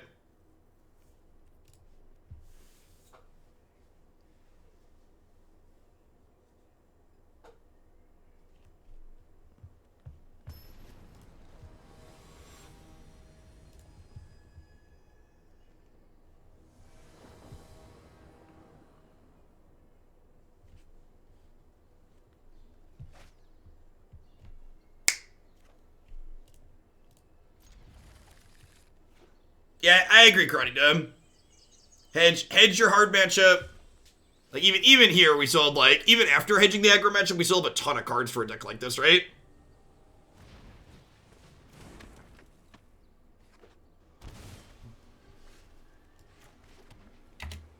This might be a spot where we recycle and neutralize if they don't give us something to quench. Don't snap Dax. Sounds good, Cheetos.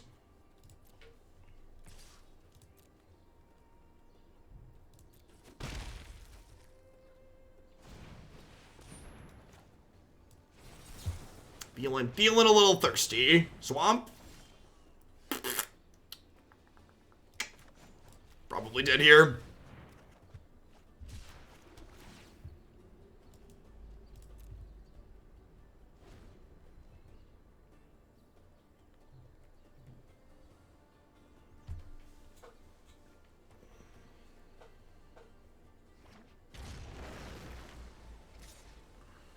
They have nothing? Please have nothing. Whew! Whew! Sometimes lucky, chat. Sometimes lucky.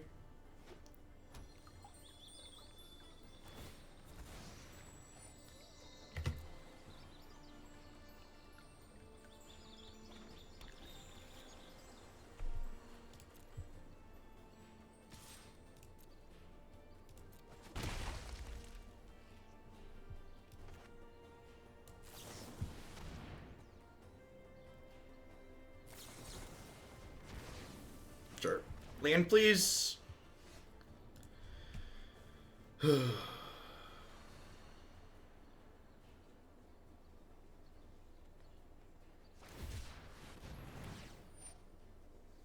Fairy Duelist been suggested. I don't think that card's very good.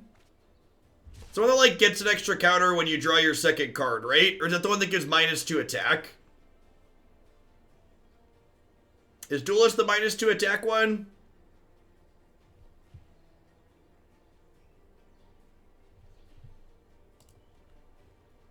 It's -2 attack. That card could be okay.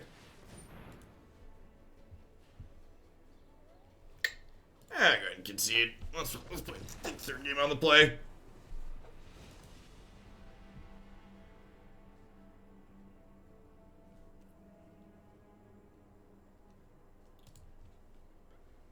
It's also very possible that this deck could also play some Shark Typhoons. It's an okay thing to mutate onto. It's a cantrip, which is nice. It's a card that gives you something to do when you flood a little bit.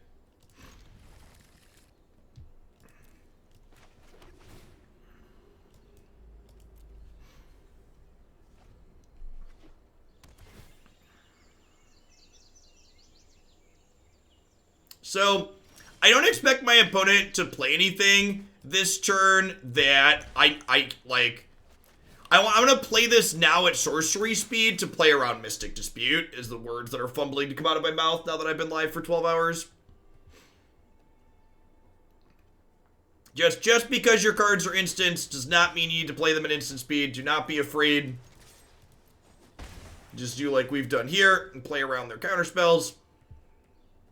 In fact, the more instant speed play you see on both sides, really the more correct it is to play things on your turn when your opponent's tapped out.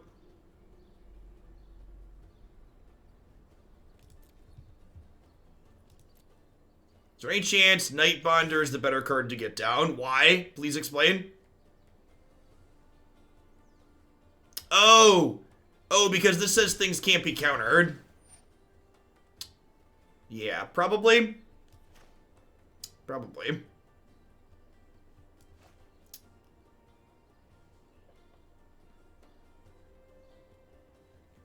Now, that line of text hasn't been relevant yet. I definitely wasn't thinking about it.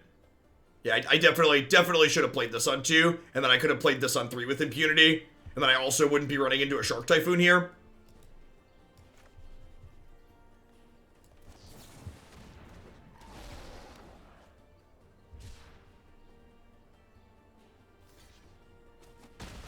Well, this doesn't give it a counter. I'm just playing this again so they can't. Yeah. Yeah, I messed this whole game up. This whole game is just very different if I play this on 2. Yeah, just fucked this game right sideways.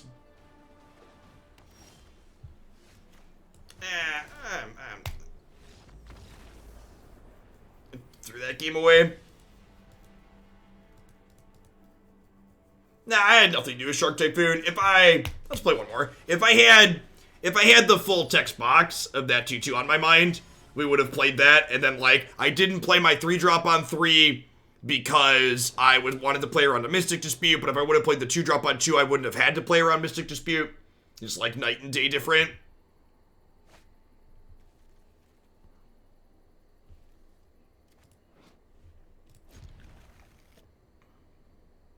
Get some easy pickings here after messing up a little bit. What's my favorite deck in Standard so far? The Mutate decks have been great.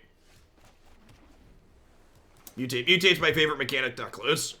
You can always see upcoming deck lists that are going to be played later on stream by checking out the deck queue on my website at this link.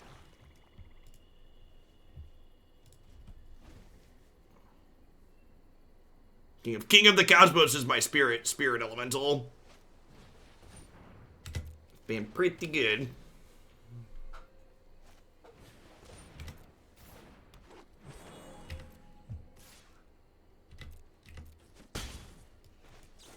I think Shoreshark's great. Shoreshark and I go way back. I helped him get ripped, chap.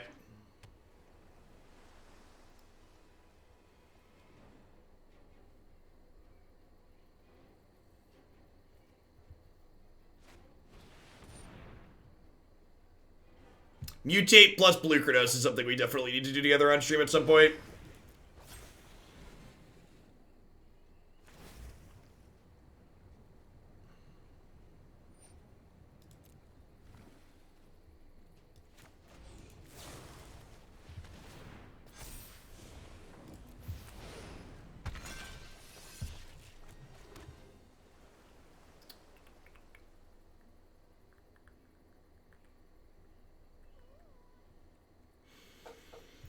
Do I want to offer this trade? Do we think they take it? I feel like they don't take it, right? And if they do take it, it makes my Quench live longer.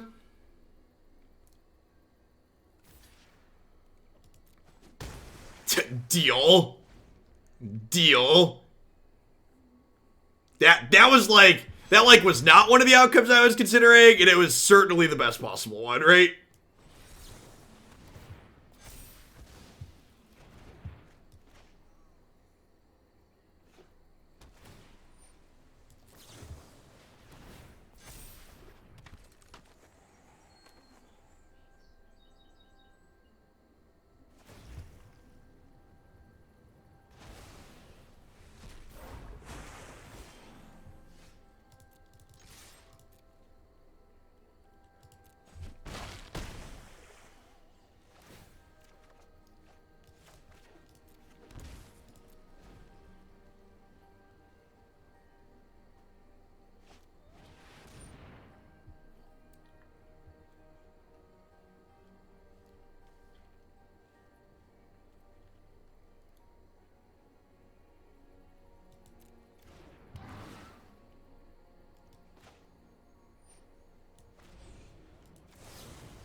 Listen, that was great.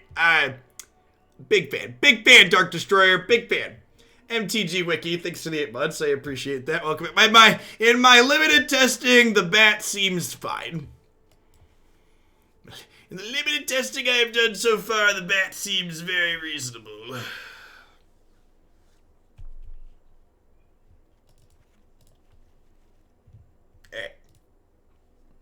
100% win rate sample size, yep. Will this deck list be updated? Let's go up on Stream Decker. Is it not? Did I not do that? I did that. It's totally not.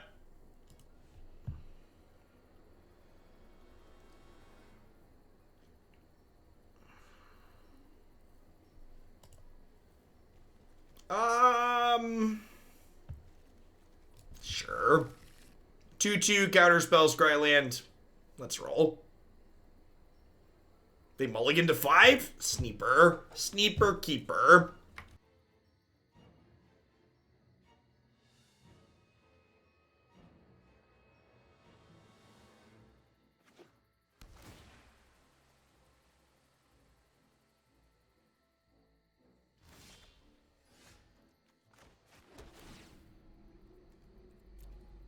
Look at that. It's almost like that land drew a card.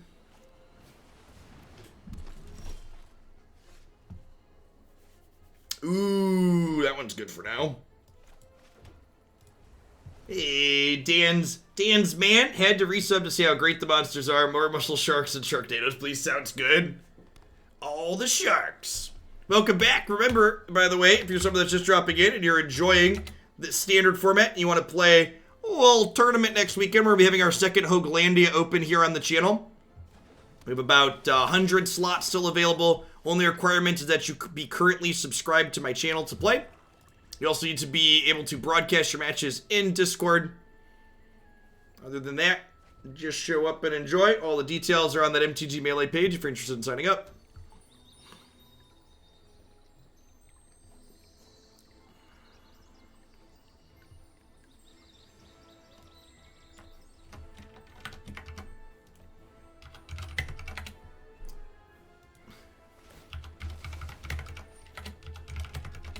Welcome back, Vic. Yeah, you should know, especially when there's a lot of people in chat, I don't always catch remodding people when they ask. Spicy McNicken, thanks for the 17 months. Welcome back. So I could Bonder Cutthroat to make this a 4-3, but I think I'd rather get both Cutthroats going in the long term. Is that true? Getting this up to a 4-3 means I can attack with it next turn, which is nice.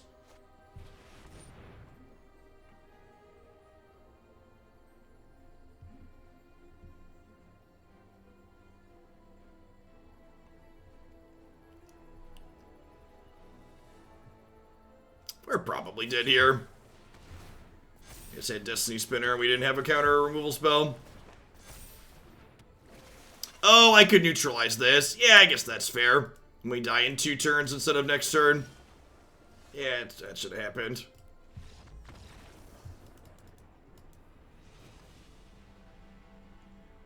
Alright, if they're bringing in that, I want my Heartless Act. I don't think that's a card I want. I don't think I want Aether Gust. I think it's just the Heartless Act. We're on the play, so Quench plays, which seems fine.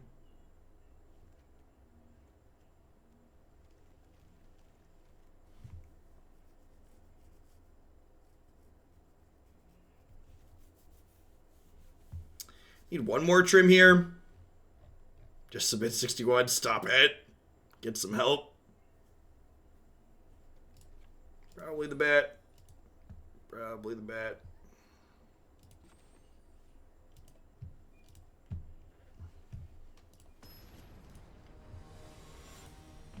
Bat's pretty slow. Their deck will be a litmus test of the standard. Maybe. That's fine. Needs to draw some lands, but pretty reasonable otherwise.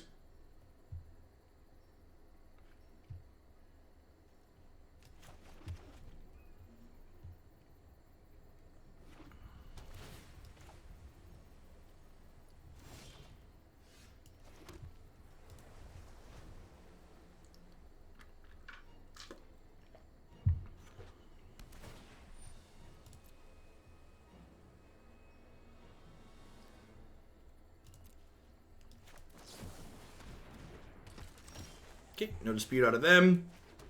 We broke 3K for a little bit after a host or two. So sweet. I think I'm keeping that land with these Dirge Bats in hand. I want to get up to mutating these at some point.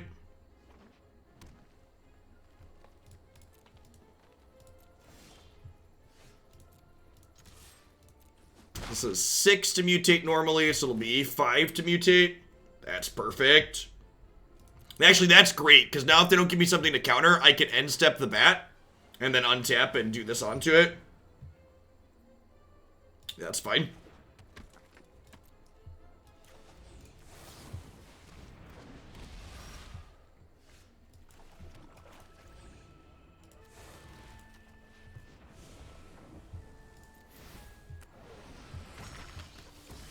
That's pretty great. That is pretty great, chat. All right, I'm super into these bats. Big fan of the bats.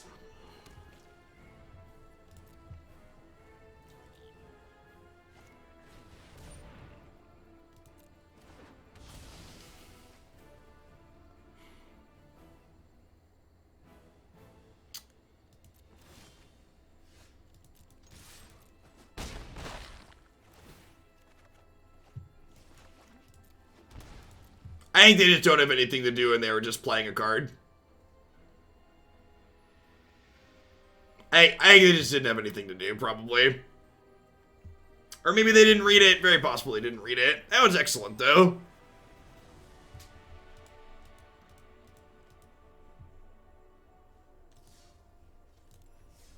I don't know. Obviously, we as with every deck in this format, we need to play a whole heck of a lot of games to figure out what's good and what's not. But I really like the idea of Cunning Nightbonder to make this card more reasonable with its mana cost. This also hedges mirror matches game 1, which is nice. This card's also very serviceable against mono red. It's basically a removal spell in a lot of instances.